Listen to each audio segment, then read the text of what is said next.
It is a complete disaster. Those are the kind of quotes I'm getting from sources with firsthand knowledge of the inner workings of Bill Belichick's football program. So we talked to players, parents, members of the coaching staff, the board of trustees, and the athletic department to try to paint a complete picture of what's going on behind the scenes here. According to sources, a divide formed naturally when Belichick was hired. Background players versus the transfers. The way Belichick has run the program hasn't bridged the gap. It's only made it grow.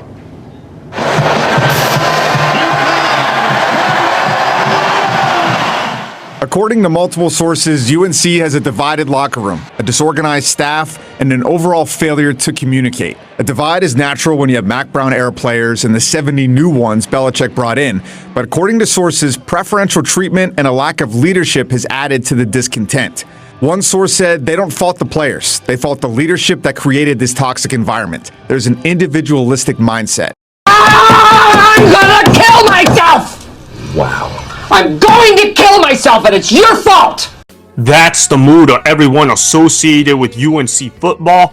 Bad football being played, and there's dysfunction all over the place. At this point, it is inevitable. Bill Belichick will be fired from UNC within the next month or two. This is Sports Guy talking that you guys are watching and listening to.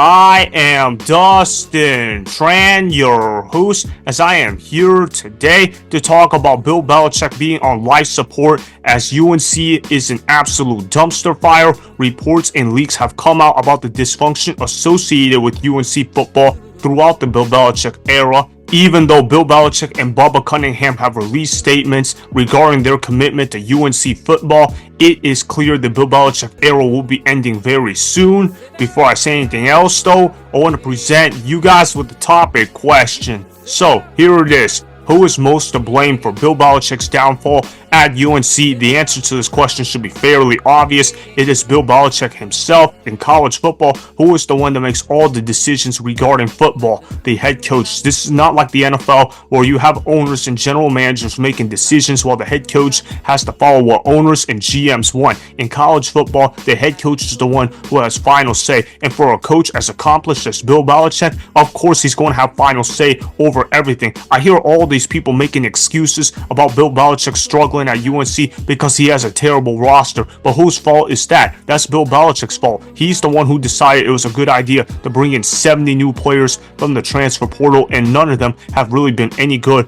whatsoever. You also look at how UNC has had recruiting violations. They're giving sideline passes to people who are not worthy of getting sideline passes. There are players at UNC also selling tickets when they're not supposed to be selling off tickets whatsoever. They're supposed to just give them away to other fellow students or fellow teammates. Instead, they're trying to make profits in the NIL world. And even though NIL has basically legalized a lot of actions, that is not one of them. Therefore, that is why Armand Hawkins, UNC's cornerbacks coach, ended up getting suspended indefinitely. Although, let's be honest, if UNC was 5-0, I don't think that guy gets suspended whatsoever, and that these guys are just trying to find any kind of out in the contract clause for Bill Belichick whatsoever. We all know that Bill Belichick took this college job because he wanted to prove to NFL teams that he was still capable of coaching at a high level. Well, he has done anything but that. UNC has just proven that Bill Belichick is not capable of coaching at any place whatsoever. I believe that Bill Belichick's last days are near, if it is not already there. I also want to show you guys this clip of Damien Harris, an ex-Patriots player during the Bill Belichick era. Pile on Bill Belichick for ruining his legacy at UNC. Those were some strong words Damien Harris had to say. I don't necessarily disagree with what he had to say though, because most of what he said was accurate. Roll the film. When you talk about the legacy of Bill Belichick, I mean, it is just going down and down and down and down. Listen to this.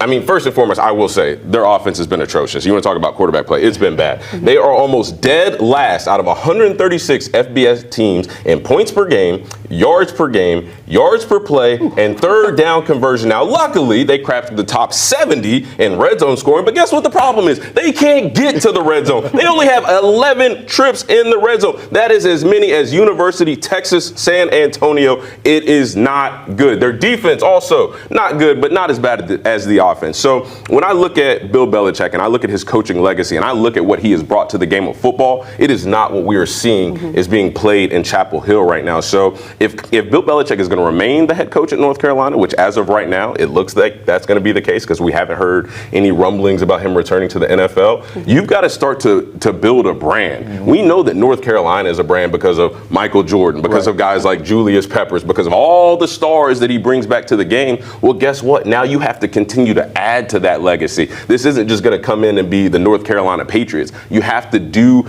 and act and coach and lead in a way that is going to produce to wins, because we know this is a production-based business and you got to win.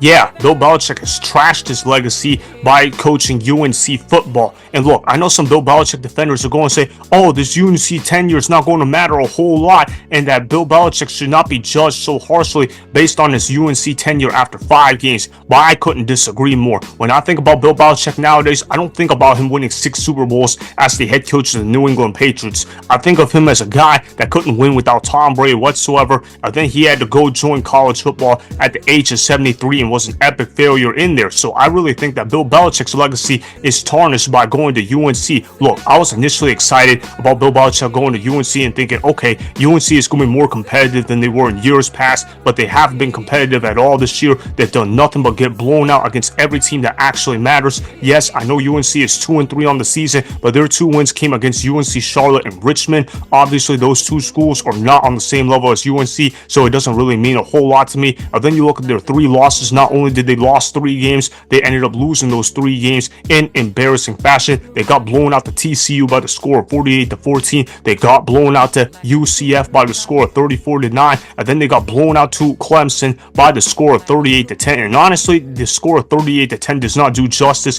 as to how bad that Clemson UNC game was, because it was 28-3 after the first quarter. Clemson just stopped trying in the second half out of pure mercy. Quite frankly, Bill Belichick is going to be done at UNC sooner rather than later.